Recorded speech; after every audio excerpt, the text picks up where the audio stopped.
በ2019 የሚኖር አዲስ የደሞዝ ጭማሪን በሚመለከት በመንግስት በኩል የተሰጠውን ምላሽ አግኝተናል። በመንግስት በኩል ለ2019 በጀት ዓመት ለደሞዝ የተመደበው በጀት ከፍተኛ ጭማሪ ያለው መሆኑንም ለማወቅ ችለናል። በሌላ በኩል ደግሞ በቅርቡ የወጣውን የሱቆች የስራ ሰዓት በተመለከተ አስገዳጅ አሰራር ተግባራዊ እየተደረገ መሆኑ ታውቋል። በዚህም መሰረት ከተቀመጠው የሰዓት ገደብ አስቀድመው ሱቃቸውን የሚዘጉ ነጋዴዎች ላይ እርምጃ እየተወሰደባቸው መሆኑ ተገልጿል። የደሞዝ ጭማሪ፣ የሱቅ መዝጊያ ሰዓት፣ የቤት ሰራተኞችና ሌሎች መረጃዎችን ሰብሰብ አድርገን ተገናኝተናል። በሀሳብ መስጫው ላይ ከየት ሀገርና ከየት ከተማ ሆናችሁ እየተከታተላችሁ እንደምትገኙ እንድትጽፉልንና እስከ መጨረሻውም ከኛ ጋር እንድትቆዩ እንጠይቃለን።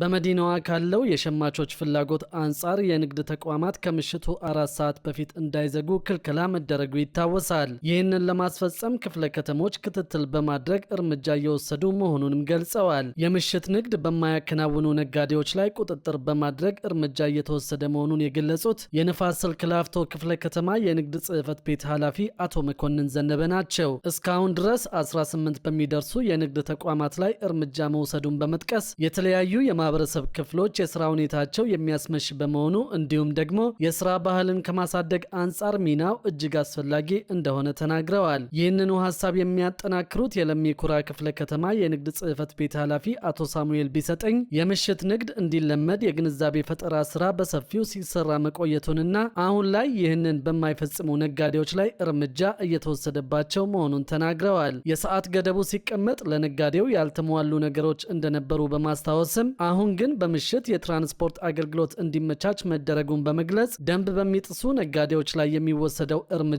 ተጠናክሮ ይቀጥላል ብለዋል። የአዲስ አበባ ንግድ ቢሮ ኃላፊ ወይዘሮ ሀቢባ ሲራጅ አሁን ላይ በመዲናዋ የተለያዩ የልማት ስራዎች እየተሰሩ መሆኑን ገልጸዋል። የተለያዩ ተቋማት የስራ መውጫ ሰዓታቸው እስከ ምሽት የሚቆይ በመሆኑ ነጋዴዎች አገልግሎታቸውን እስከተገለጸው ሰዓት የመስጠት ግዴታቸውን ሊወጡ ይገባል ብለዋል። እስካሁንም ከ1000 በላይ ነጋዴዎች ላይ እርምጃ እንደተወሰደባቸው በመጥቀስ የቁጥጥር ስራው ተጠናክሮ እንደሚቀጥል አመላክተዋል። የምሽት ንግድን በተመለከተ የወጣውን አዋጅና ደንብ ለማስፈጸም ትኩረት ተሰጥቶ እንደሚሰራበትም ተገልጿል። በሌላ በኩል ደግሞ የደሞዝ ጭማሪ አዲስ መረጃን እንመለከታለን። በመንግስት በኩል ለ2019 በጀት ዓመት ለደሞዝ የተመደበው በጀት ከፍተኛ ጭማሪ ያለው መሆኑን ለማወቅ ችለናል። ባለው የዋጋ ንረት ምክንያት ሰራተኞች የዕለት ተዕለት ኑሯቸውን ለመግፋት የደሞዝ ጭማሪን በመጠየቅ ላይ ይገኛሉ። አስተያየታቸውን የሰጡን የመንግስት ሰራተኞች የሚከፈላቸው ደሞዝ ለመኖር ያህል በቂ አለመሆኑን ገልጸዋል። በተለይም ከቅርብ ጊዜ ወዲህ በመካከለኛው ምስራቅ የተከሰተውን ጦርነት ተከትሎ በኢትዮጵያ ተፈጥሮ የነበረው የነዳጅ አቅርቦት ቀውስ የምርቶችን ዋጋ እጅግ ከፍተኛ በሆነ መጠን አንሮታል። ከትራንስፖርት እስከ የቤት ኪራይና የፍጆታ ዕቃዎች ዋጋ ከጊዜ ወደ ጊዜ እየናረ በመሆኑ እያንዳንዱ ነገር ላይ ጫና እንዳይፈጠር በቂ ክፍያ ሊደረግ ይገባል ብለዋል። የሰራተኞች ደሞዝ ክፍያ ፍላጎትን አስመልክተው አስተያየታቸውን የሰጡት የኢትዮጵያ ሰራተኞች ኮንፌዴሬሽን ፕሬዝደንት አቶ ካሳሁን ፎሎ አምና የመንግስት ዝቅተኛ የደሞዝ ወለል እንዲቀመጥ ባቀረቡት ጥያቄ መሰረት ወለሉ መቀመጡን ጠቅሰዋል። በአዲሱ የበጀት ዓመት ግን ስለ መንግስት ሰራተኞች የደሞዝ ጭማሪ እስካሁን ያቀረቡት ጥያቄ አለመኖሩን ገልጸዋል። ባለፈው ዓመት መንግስት የኛን ጥያቄ መነሻ አድርጎ የተወሰነ ጭማሪ አድርጓል ያሉት አቶ ካሳሁን ጭማሪውም የኑሮ ውድነትን ታሳቢ ያደረገ እንደነበር ገልጸዋል። በመሆኑም በአሁኑ ወቅት የመንግስት ሰራተኞች ደሞዝን በተመለከተ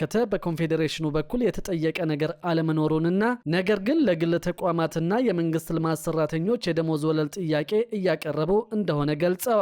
እየተስተዋለ ካለው የኑሮ ውድነት ጋር በተያያዘም አስተያየታቸውን የሰጡት አቶ ካሳሁን ከባድ ላሉት የኑሮ ውድነት የትኛውም ደሞዝ ቢጨመር ሙሉ እርካታ ላይሰጥ እንደሚችል ፍንጭ ሰጠው ነገሮች ከመንግስት የመክፈል አቅም ጋርም ሊታይ እንደሚገባ ተናግረዋል። በቅርቡ በመካከለኛው ምስራቅ ላይ የተከሰተውን ጦርነት ተከትሎ የተስተዋለው የዋጋ ንረትን በማስመልከትም በሰራተኛው ማህበረሰብ ላይ ስላሳደረው ተጽዕኖ ተጠይቀው ደሞዝ ከመጨመር ይልቅ ነዳጅ ላይ ድጎማ ማድረግ የበርካቶችን ህይወት ቀጥተኛ ባልሆነ መንገድ የሚያረጋጋ ነው በማለት ነገሮች በደሞዝ ጭማሪ ብቻ እልባት እንደማያገኙም ተናግረዋል። የገንዘብ ሚኒስትሩ አቶ አህመድ ሽዴ በ2019 በጀት ዓመት ላይ ለህዝብ ተወካዮች ምክር ቤት ማብራሪያ በሰጡበት ጊዜ በምክር ቤቱ አባላት በኩል ስለ ደሞዝ ጥያቄ ቀርቦላቸው ነበር። ሀገሪቱ ውስጥ እየተስተዋለ ካለው የኑሮ ውድነት ጋር ተያይዘው በ2019 የደሞዝ ጭማሪ ሁኔታን ተጠይቀው መንግስት ለሁለት ተከታታይ ዓመታት የደሞዝ ጭማሪ ያደረገ መሆኑን ገልጸው በቀጣይስ ምን ታስቧል ለሚለው አሁን በቀረበው በጀት ታሳቢ አልተደረገም ሲሉ መልሰዋል። ያም ሆኖ በዘንድሮ ዓመት ለመንግስት መስሪያ ቤቶች ደሞዝና ሌሎች ክፍያዎች የተደለደለው በጀት ከአምናው አኳያ ግን ትልቅ ብልጫ እንዳለው ፍንጭ ሰጠዋል። መንግስት ለ2019 በጀት ዓመት ለመንግስት ሰራተኞች የደሞዝ ጭማሪ ያደርጋሉ የሚለው ጉዳይ በግልጽ እንዲታወቅ አንድ የፓርላማ አባል ጠይቀዋል። ለቀረበው ጥያቄ ምላሽ የሰጡት የገንዘብ ሚኒስትሩ አቶ አህመድ ሽዴ መንግስት ቀደም ሲል በሁለት ዙር የደሞዝ ጭማሪ ማድረጉን ጠቅሰዋል። ይሁን እንጂ በአሁኑ ወቅት በክልሎች በኩል በፐርሰንት ተሰርቶ የቀረበው የደሞዝ ጭማሪ ተመንና ለጉዳዩ ከተመደበው በጀት ጋር ባለመመጣጠኑ ምክንያት አሁንም ድረስ ተጨማሪ የማጥራትና የማስተካከል ስራዎች እየተሰሩ መሆኑን ሚኒስትሩ ለአባላቱ አስገንዝበዋል። ለደሞዝ ለአበልና ልዩ ልዩ ክፍያዎች የተመደበው በጀት 170.8 ቢሊዮን ብር ካለፈው ዓመት በጀት አንጻር የ22.6 በመቶ ብልጫ እንዳለው ገልጸዋል። በሌላ በኩል ደግሞ የቤት ውስጥ ሰራተኛን ጨምሮ የግል አገልግሎት ሰራተኞችና አሰሪዎችን የሚያገናኝ ደላላን የሚተካ መተግበሪያ እየተዘጋጀ እንደሆነ ተገለጸ። የግል አገልግሎት ቅጥር የሚባሉትን እንደ አትክልተኛ፣ የቤት ውስጥ ተንከባካቢ፣ የቤት ውስጥ አብሳይ ወይም ሼፍና ሌሎችም ዘርፎች የቅጥር ግንኙነት ከደላላ ጣልቃ ገብነት የሚያላቅቅ መተግበሪያና አዲስ ደንብ እየተዘጋጀ እንደሆነ ነው የተገለጸው። ዓለም አቀፍ የሥራ ድርጅት ኮንቬንሽን 189ን ታሳቢ አድርጎ የተዘጋጀው ደንብ ለፍትህ ሚኒስቴር መቅረቡንና በቅርቡ በሚኒስትሮች ምክር ቤት ይጸድቃል ተብሎ እንደሚጠበቅ የሥራና ክህሎት ሚኒስቴር ነው ያስታወቀው። አንድ ዓመት አካባቢ ለሚፈጅ ጊዜ ግብዓት በማሰባሰብና ባለድርሻ አካላትን በማወያየት የተዘጋጀው ደንብ የቤት ሰራተኞች መመዝገቢያ ሶፍትዌር ሲስተም እንዲኖረው የሚያስችል መተግበሪያ እየተዘጋጀለት እንደሆነ የሥራና ክህሎት ሚኒስቴር የአሰሪና ሰራተኛ ጉዳይ ዘርፍ የኢንዱስትሪ ግንኙነትና የሥራ ሁኔታዎች ቁጥጥር መሪ ስራ አስኪያጅ አቶ ጡመዝጊ በሬ ተናግረዋል። ስራ አስኪያጁ በማብራሪያቸው አዲሱ አሰራር በተግባር ላይ በሚውልበት ጊዜ አሰሪና ሰራተኞች በመሃል ደላላ ሳያስፈልጋቸው በአፕሊኬሽን አማካኝነት ብቻ ተገናኝተው በህጋዊ ውል ቅጥር መፈጸም እንደሚችሉ ገልጸዋል። በተጨማሪም ከዚህ ቀደም በቤት ውስጥ ሰራተኛና አሰሪ መካከል ይፈጠር የነበረ አለመግባባት በፍትሐ ብሔር ይታይ እንደነበር አስታውሰው አዲሱ ደንብ ለፍትህ ሂደት አስቸጋሪ የነበረ አሰራርን በማረም ጉዳዩ በአሰሪና ሰራተኛ አዋጁ እንዲታይ ያደርጋል ብለዋል።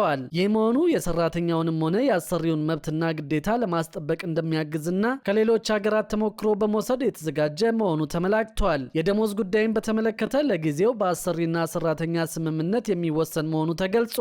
ለወደፊቱም ዝቅተኛ የደሞዝ ወለል ሲወሰን በዚሁ መሰረት የሚካተት እንደሆነ ተነግሯል። የግል አገልግሎት ቅጥር የሚባሉት እንደ አትክልተኛ፣ የቤት ውስጥ ተንከባካቢ፣ የቤት ውስጥ አብሳይ፣ ሼፍና ሌሎች ዘርፎችም በዚህ ሲስተም ውስጥ እንደሚካተቱ ተመላክቷል። በሌላኛው መረጃችን ደግሞ ብዙዎችን ለመፈናቀል የዳረገው የቤቶችና የሱቆች ፈረሳ ተጠናክሮ ሊቀጥል መሆኑን ያገኘነው መረጃ ያሳያል።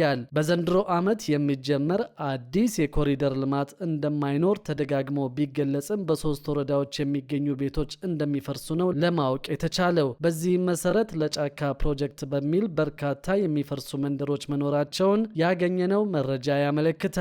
በአዲስ አበባ በጫካ ፕሮጀክት ማስፋፊያ ምክንያት በአዲስ አበባ የካ ክፍለ ከተማ ወረዳ 5፣ 6 እና 7 ነዋሪዎች ላይ ከፍተኛ ውጥረትና ስጋት መስፈኑን የታወቀው በአካባቢዎቹ ሰሞኑን በተካሄዱ የቀበሌ ስብሰባዎች ላይ የየአካባቢው ባለስልጣናት ነዋሪዎች ቤቶቻቸውን በአስቸኳይ በአንድና በሁለት ወራት ጊዜ ውስጥ እንዲለቁና ምንም አይነት ድርድር የሌለው ትዕዛዝ ማስተላለፋቸውን የታወቀው እንጦጦን አካሎ የሱሉልታ ግርጌን ይዞ ጣፎ የሚደርሰውና የጫካ ፕሮጀክት እየተባለ ለሚጠራው ለዚህ ፕሮጀክት በርካታ የመኖሪያ ቤቶች፣ የንግድ ሱቆችና የተለያዩ ህንፃዎች እንደሚፈርሱም ተነግረዋል።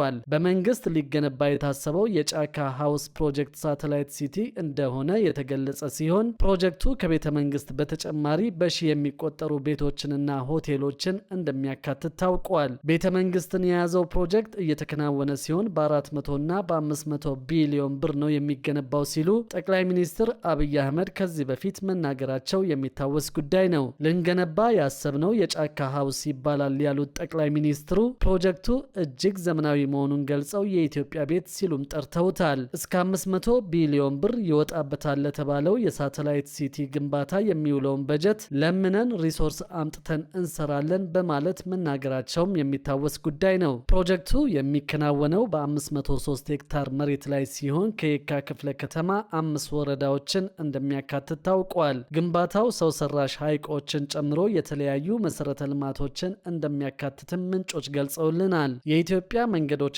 አስተዳደር ፕሮጀክቱ ለሚያካትታቸው አካባቢዎች መገናኛ የሚሆን 20 ኪሎ ሜትር የሚረዝም የመንገድ ግንባታ እንደጀመረም ይፋ አድርጓል። በአዲስ አበባ ከተማ በዚህ ዓመት የሚጀመር አዲስ የኮሪደር ልማት እንደማይኖር ቢገለጽም በተለያዩ አካባቢዎች የቤቶች የመፍረስ እድል እንዳላቸው ከዚህ ቀደም በተደጋጋሚ እየተገለጸ ቆይቷል። የኮሪደር ልማት በዚህ ዓመት አይጀመርም ያሉት የአዲስ አበባ ከተማ ከንቲባ አዳነች አቤቤ ከጎሮ መታጠፊያ እስከ ኮዬ ፈጬ አደባባይ ድረስ ያለውን አዲስ የኮሪደር ልማት ስራ ከሳምንት በፊት ማስጀመራቸው የሚታወስ ጉዳይ ነው። ይህንን ተከትሎም በየአካባቢዎቹ የሚኖሩ ነዋሪዎች የቤታቸው ጉዳይ አሳሳቢ እንደሆነ በመግለጽ ላይ ይገኛሉ።